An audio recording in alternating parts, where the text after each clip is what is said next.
बिस्मिल्लाहिर्रहमानिर्रहीम। अस्सलाम वालेकुम। मैं हूँ समरीन अकमल। वेलकम करती हूँ आपको दिल्ली के ज़ायक़े में। आज आपके लिए एक बड़ी ही यूनिक रेसिपी लेकर आई हूँ। ना तो ये सब्ज़ी है, ना दाल है और ना ही ये गोश्त है, पर बड़ा ही लाजवाब सालन है। खाने में इतना लाजवाब इसका जायका है कि हाथों को रोकना मुश्किल हो जाता है। ताकत और ग़िज़ाइयत से भरपूर है ये सालन। बल्कि यूँ समझ लें कि ये हमारे सेहत के ख़जाने की चाबी है। अगर आप, मैं कहती हूँ, ये सालन बनाकर खाते हैं ना, तो आपको कभी भी हड्डियों की कमज़ोरी नहीं होगी, ना जोड़ों में तकलीफ़ होगी और ना ही आपकी नज़र कमज़ोर होगी। तो महंगे महंगे ड्राई फ्रूट लेना छोड़ें और आज ही लजीज सालन बनाकर अपनी फैमिली को खिलाएं। तो चलिए हम देख लेते हैं कि किस तरीके से हमने इतना हेल्दी और इतना फ़ायदेमंद सालन को कैसे तैयार किया है। तो इस टेस्टी सी रेसिपी को एंड तक देखें। अच्छी लगे तो लाइक ज़रूर अभी से कर दीजिए। साथ के साथ दिल्ली के ज़ायक़े सब्सक्राइब कर लीजिए। बेल के बटन को तो बिल्कुल भी ना भूलिएगा। इससे मेरी हर नई आने वाली इसी तरह की टेस्टी यम्मी रेसिपी आपको फ़ौरी देखने को मिलेगी। तो इस सालन को बनाने के लिए ना हमें चाहिए वो है खसखस, यानी कि पॉपी सीड। तो मैं आपको दिखाती हूँ। देखिए कि खसखस इस तरह की होती है, जो कि आप सबको पता ही होगा।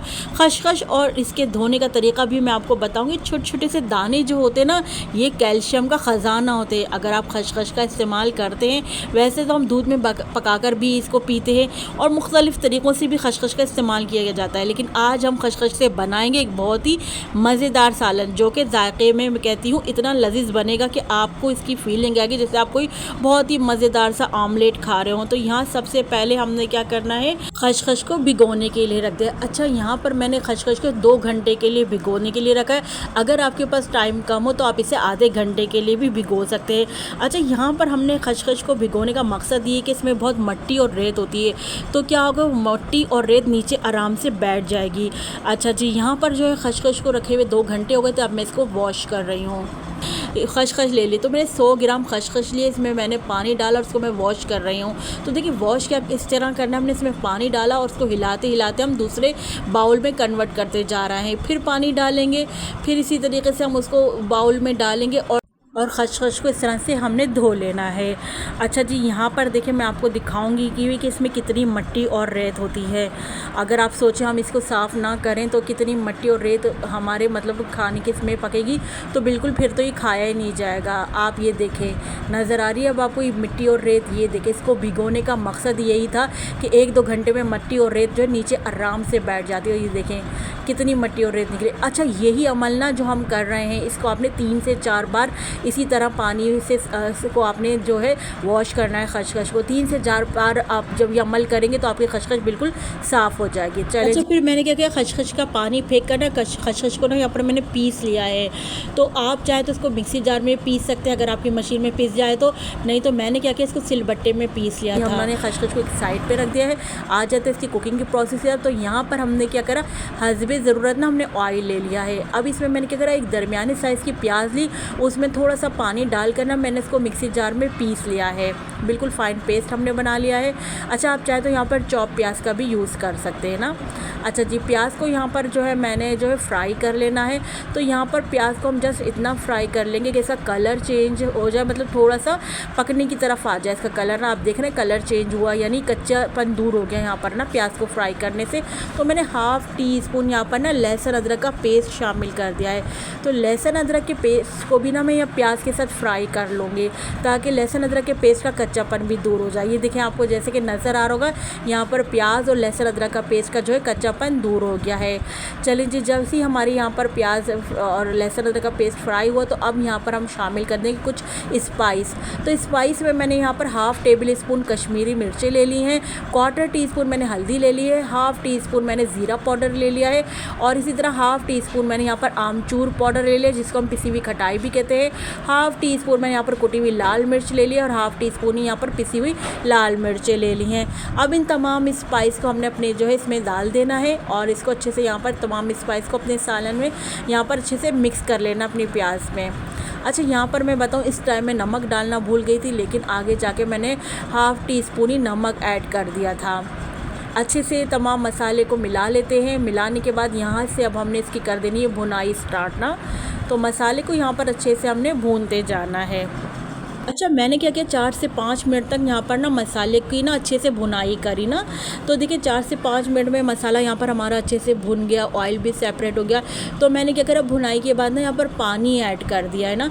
तो पानी मैंने थोड़ा सा ही ऐड किया था, हाफ़ प्याली मैंने यहाँ पर, मैं आपको दिखाती हूँ। देखिए ये पानी ऐड किया, ये मेरी पिसी हुई प्याज की ही प्याली है, उसी में मैंने पानी डालकर यहाँ पर शामिल कर दिया है। तो अच्छी तरीके से यहाँ पर हमने मिक्स कर लिया। पानी डालने के बाद अब जो हमने जो पॉपी सीड यानी खसखस को जो हमने पीस के रखा हुआ था वो खसखस ले लेंगे, लेकिन इसमें मैं शामिल कर दूंगी 2 से 3 टेबल स्पून यहाँ पर भुने चने जो आते हैं ना, उनको मैंने पीस लिया था मिक्सी जार में, वो पिसे हुए यहाँ पर भुने हुए चने मैंने ऐड कर दिए हैं। तो इसको भी हम यहाँ पर शामिल कर देते हैं। पिसी हुई खसखस और भुने हुए पिसे हुए चनों को हमने अपने मसाले की ग्रेवी में शामिल करके अच्छे से मिक्स कर लेना है ना।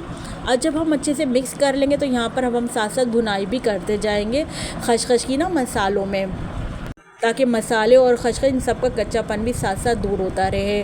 तो देखिए ये मैं आपको बता रही थी कि खसखस जो है बहुत ही हेल्दी फ़ायदेमंद चीज़ है हमारी सेहत के लिए ना। अगर जिन घरों में बच्चों की नज़र कमज़ोर है या बड़ों की, तो आप इन्हें भी बना कर दीजिए, इससे इंशाल्लाह ताला नज़र की कमज़ोरी दूर हो जाती है। अच्छा, मैं कहती हूँ हफ्ते में ना एक दिन ना ये सालन ज़रूर बनाकर खाना चाहिए, क्योंकि ये हमारी हेल्थ के लिए बहुत ही ज़्यादा फ़ायदेमंद होता है। अंडे, दूध, मछली, गोश्त से ज़्यादा मैं कहती हूँ इसमें कैल्शियम पाया जाता है। कैल्शियम से बहुत ज़्यादा भरपूर होता है ये कैल्शियम। छोटे छोटे से आप ये खसखस के दाने नज़र आ रहे हैं ना, ये कैल्शियम से मैं कहती हूँ भरपूर है। आप तो यहाँ पर मैं खसखस की अच्छे से भुनाई करते जा रहे हैं। तो चलें जल्दी से आप लोग मुझे बताइए कि आप लोग मेरी आज की रेसिपी किस सिटी किस कंट्री से वॉच कर रहे हैं। मैं हमेशा आपके कॉमेंट रीड करती हूँ और मैं सबके ही कॉमेंट का रिप्लाई भी देती हूँ। आई होप मेरी आज की वीडियो जो है आप लोगों को अच्छी लग रही होगी। अगर अच्छी लग रही है तो प्लीज़ एक लाइक ज़रूर करते जाइएगा। अच्छा देखिए यहाँ पर हम साथ साथ खसखस की अच्छे से भुनाई करते जा रहे हैं ना। तो देखिए यहाँ पर जब हमने क्या करा, आप देख रहे हो जैसे आपको पतीली के पता चल रहा होगा बेस से ही, देखिए यहाँ पर कितनी अच्छी से हमने खसखस को यहाँ पर भून लिया है ना। अब मैं क्या करूँगी, यहाँ पर कवर लगा के रख दूँगी तकरीबन 5 से 8 मिनट के लिए, और उसके बाद 5 से 8 मिनट बाद हम इसमें मज़ीद और इंग्रेडिएंट्स ऐड करते हैं। तो चले हम आपको दिखाते हैं। देखिए जब 5 से 8 मिनट हो गए तो मैं यहाँ पर ऐड कर दूँगी। अच्छा, आप चाहें तो इस मोमेंट पर पिसा हुआ गरम मसाला भी, अगर आपको ज़्यादा स्पाइस पसंद है तो आप पिसा हुआ गरम मसाला भी ऐड कर सकते हैं। मैं यहाँ पर शामिल कर दूंगी हरी मिर्चें। तो यहाँ पर 2 अदद मैंने हरी मिर्चें ली, उनको मैंने काट कर शामिल कर दिया। साथ में मैं कटा हुआ हरा धनिया शामिल कर दूंगी ना, इससे बहुत अच्छी खुशबू आएगी। अब आप माशाल्लाह से देखें, देखने में लग रहा है जैसे हम कोई यहाँ पर ब्रेन मसाला हमने बनाया हो या फिर हमने अंडों का आमलेट बनाया हो। वैसे आप चाहें तो 2 अदद अंडे भी इसमें डाल सकते हैं ना, तो बहुत ही लजीज लगेगा। और चाहें तो आप इसे ऐसे भी सालन बना सकते हैं ना। तो बहुत बेहतरीन सा ही हमारा खसखस का सालन तैयार हो गया है। फ्लेम हमने बंद कर दिया और हम अब ज़बरदस्त से अपने खसखस के सालन को अपनी सर्विंग प्लेट पे निकाल लेते हैं। तो यहाँ पर माशाल्लाह से हमारा अल्हम्दुलिल्लाह से बहुत ही ज़ायक़ेदार खसखस का सालन बनकर तैयार हुआ है। आप इसे गर्मा गर्म चपाती के साथ खाएं, या फिर मैं कहती हूँ आप इसे नाश्ते में पराठे के साथ भी इंजॉय कर सकते हैं। बहुत ही मज़े का लगता है ना। आप लोग इस सालन में कहती हूँ एक बार बनाकर तो देखें, मेरी गारंटी आप भी इस रेसिपी के फ़ैन हो जाएंगे, क्योंकि ये बहुत ही लाजवाब ज़ायक़ेदार सालन बनकर तैयार होता है। ग़िज़ाई से भरपूर है, ताकत से भरपूर है।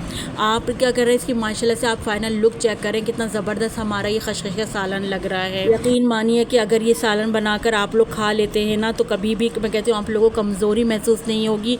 घर में आप बच्चों को बनाकर खिलाएं, हेल्दी सालन बड़ों को भी दें, बहुत ज़्यादा फ़ायदेमंद है। अगर आपको आज की वीडियो मेरी पसंद आई हो तो प्लीज़ वीडियो को लाइक ज़रूर कर दीजिएगा, साथ के साथ दहली के ज़ायक़े को सब्सक्राइब ज़रूर कर लीजिएगा। तो चले चलती हूँ, क्योंकि मैं आप लोगों के लिए इसी तरह मज़े की यमी यमी रेसिपी लेकर आप लोगों की खिदमत में हाजिर होती हूँ। जब तक के लिए मुझे समरीन अकमल को दहली के ज़ायक़े से इजाज़त दीजिए। अल्लाह हाफिज़।